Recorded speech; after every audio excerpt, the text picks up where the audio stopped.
Well, hello YouTubers, and welcome back to the Holtzmichel channel and another episode of Wood ID. Let me change glasses here so I can see the viewfinder a little better. There we go. Well, today we're going to be talking about Doug fir and tamarack or larch. Now, be aware there's several species of larch out there. The genre or the genus Larch in Latin, and we're going to be looking at, of course, its counterpart, Doug fir, which is the genus Pseudotsuga. Write it out down here below. Anyway, I've worked with 6 different species of larch. There's Japanese, there's Siberian, there's European, Eastern, Western, and subalpine larch. And I've worked with all 6 of those, but there are several more varieties that are out there that I haven't worked with or haven't seen. But let's put it down here, the actual number of larch species that there are. Now with the Doug fir, there's only 2. There's the Pseudotsuga menzinesii, which all of it falls under, except the Intermountain West has a separate distinction of taxifolia. Now, when I was apprenticing, taxifolia was different than menzinesii altogether, or at least they were, structured in the what am I looking for? The taxonomy. The taxonomy of it was structured different. So now they're all lumped together because they realized the Doug fir, the coastal variety and the intermountain variety, will cross-pollinate, will interbreed, so to speak, and produce viable offspring. So that's why these are considered one species, but then there's a sub-variety called taxifolia that you find from British Columbia all the way down to New Mexico throughout the inner Rockies, and some places down in Southern California as well. So anyway, let me bring the camera around here and we'll show you the different characteristics. We saw in the spruce, for example, that the main difference was the pitch pockets. Doug fir produces pitch pockets, although at less frequent rates than, say, does this European larch now, for example. Western larch, of course, again, there are pitch pockets present, but not as frequent as in the European larch. I've seen European larch that was just riddled with it, and then others that were just totally devoid. So the main identifying feature, when I bring the camera around here, I will reveal that here right shortly. So let's bring the camera around. So here we have, let me see if we can't pan back here. No.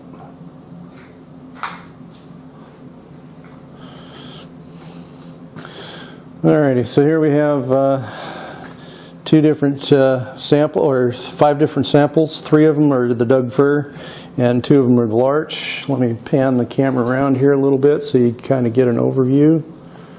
For those of you following along, you can kind of guess already which is which.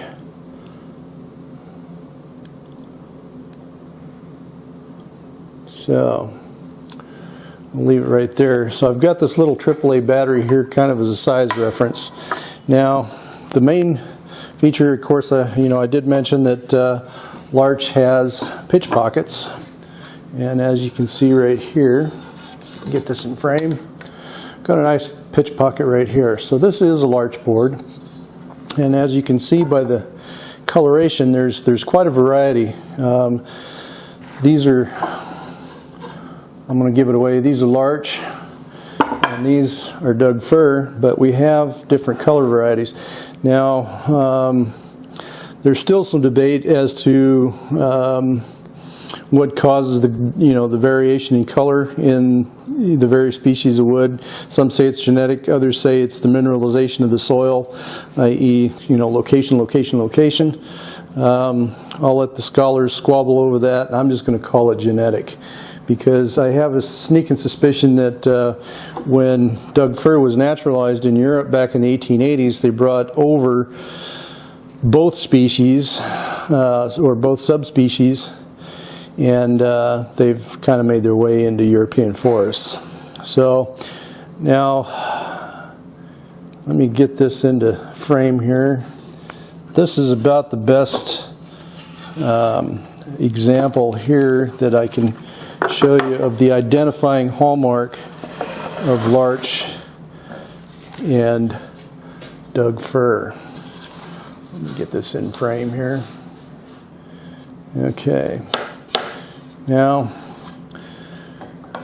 as I mentioned before, you know, the spruce was identified by the pitch pockets and the fir in the absence thereof. Now the fir will develop pitch pockets as well, however not with the same frequency that larch will. The main identifying feature in Doug fir and larch is the pith. As you can see, the Doug fir has a much larger pith. The larch has a pretty small, this one's almost the size of a pencil lead. To show you, oops, sorry about that. To give you an idea of how small this is, here's our battery in comparison. And then the same thing on this one. As you can see, the pith in this Doug fir board is almost 4 times the size of our larch.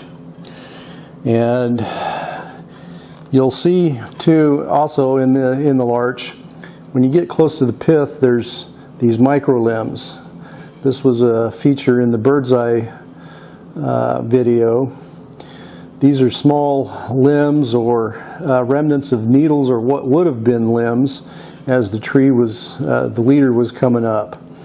And so these are the remnants that are left. This is a feature you'll see in the red pines as well.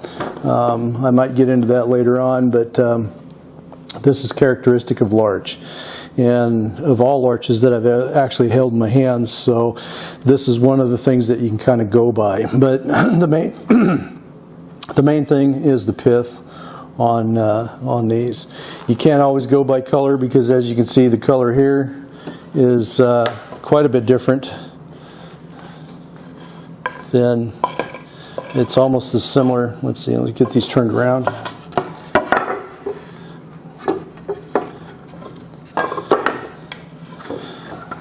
These two look almost, the camera isn't really picking it up all that well. This light in here isn't all that great, but the larch is somewhat darker, although these are almost similar in color. Now the interesting thing, the reason I say that they brought over Menziesii and Taxifolia, this is a color scheme that you see often in Menziesii, the coastal variety of Doug fir, whereas this is the intermountain variety that you see a lot in, say, Idaho and Wyoming, where you have a darker red to the color of the wood.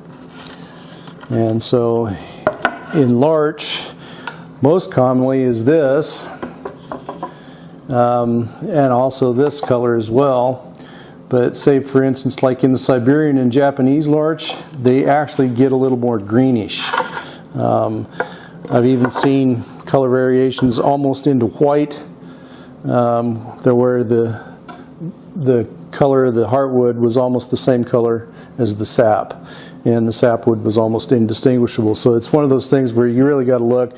But if you really want to go sure for certain, just take a good hard look at your pith, and the Doug fir will definitely always have the larger pith. So let's go on to our break test and see how these things crack and break.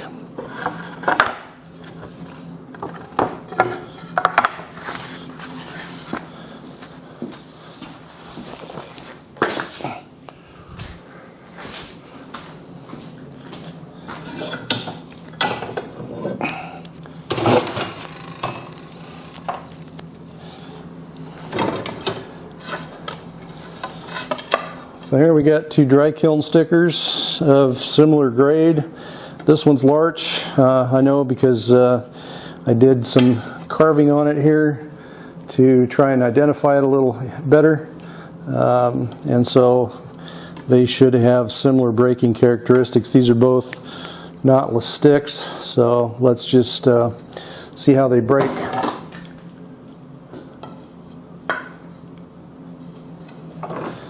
I'm not going to clamp down on it real hard. I'm just going to, just real lightly to where it holds. See, it'll fall out. So let's just give it a little bit of tension so it'll hold. And now, yeah, we got that in frame.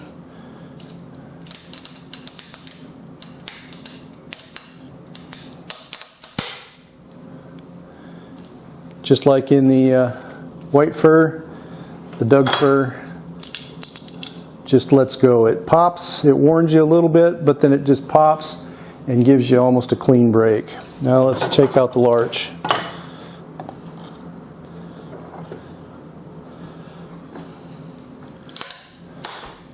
Oops, no, this one's all rotten. Let me go find a better stick.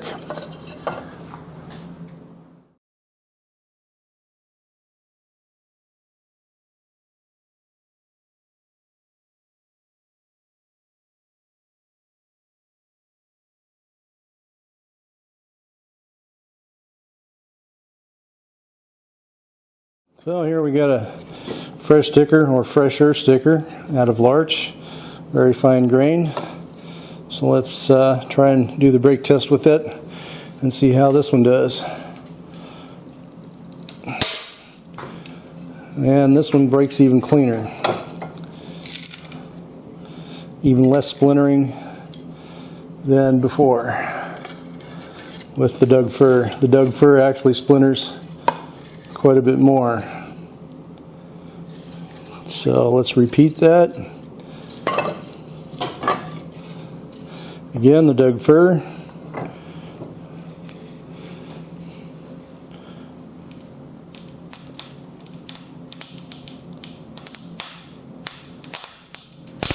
Notice the popping. I guess you can't hear that with the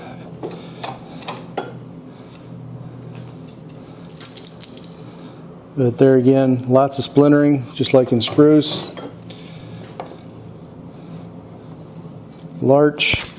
Let me lay the microphone next to the vise here, and you guys can pick up on some of that popping.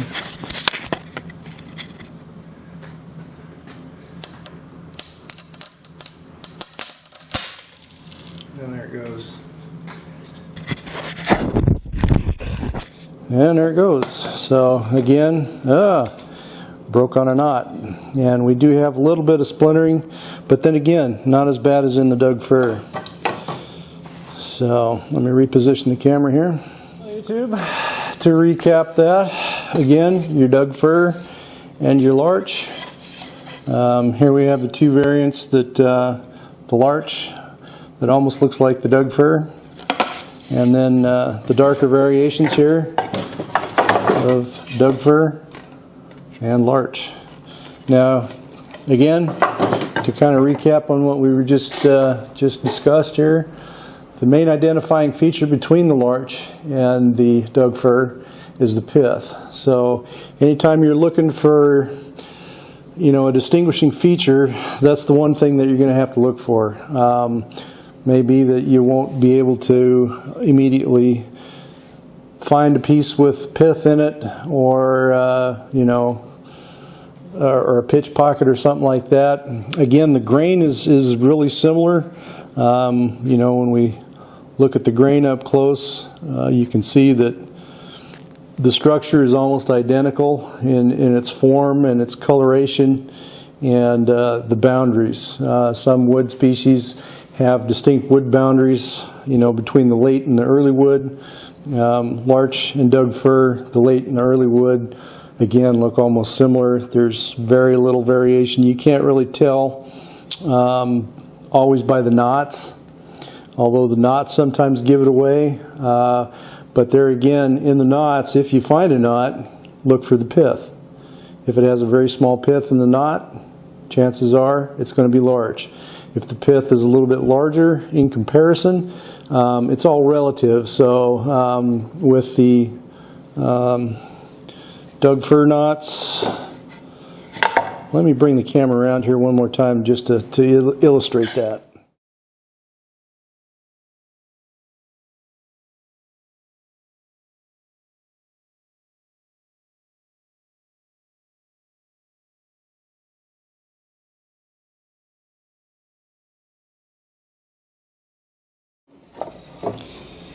Okay, here's our Doug fir board, and as you can see, we got a fairly large pith here. Let me put a circle around it.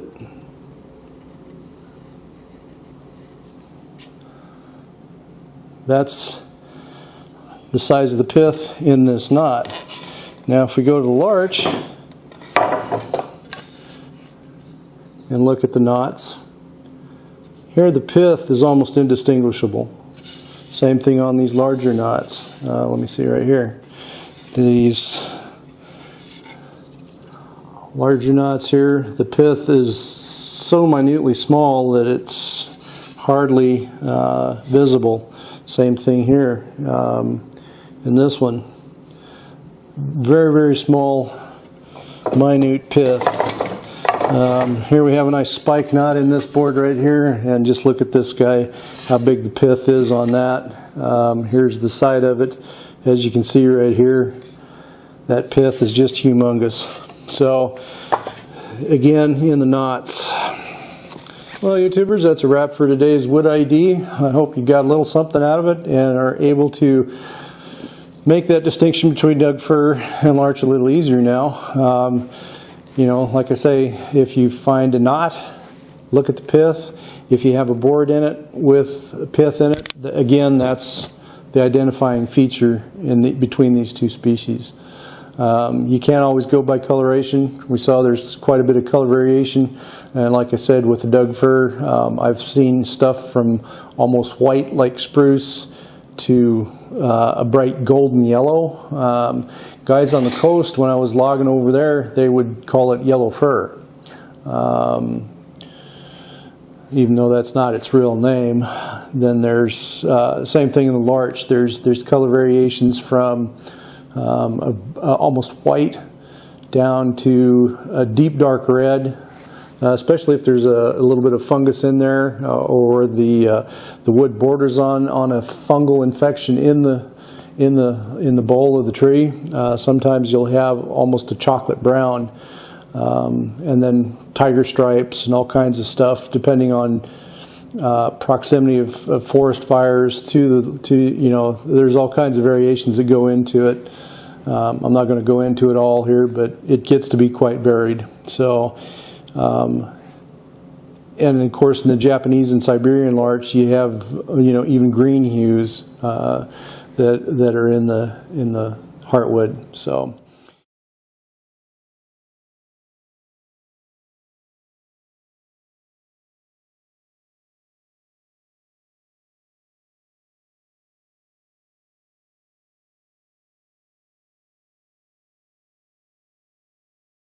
Anyway, that concludes today's episode of Wood ID, and if you have any thoughts, critiques, comments, or suggestions, by all means, appreciate to hear anything from the viewership. Just put it in the comments section below and let me know what you think.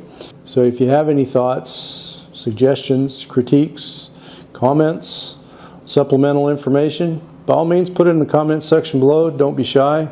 If you like the video, give it a thumbs up. I hate to harp and carp about this, and I'm not going to go into e-begging like a lot of the other guys do in YouTube and try to solicit money for what I'm doing. I'm doing this as a, how shall we say,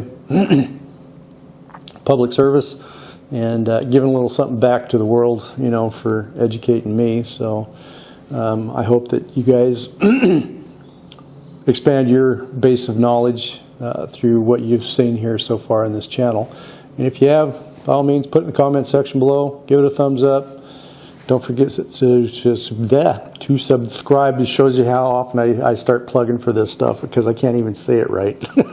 So anyway, we hope you guys see you guys.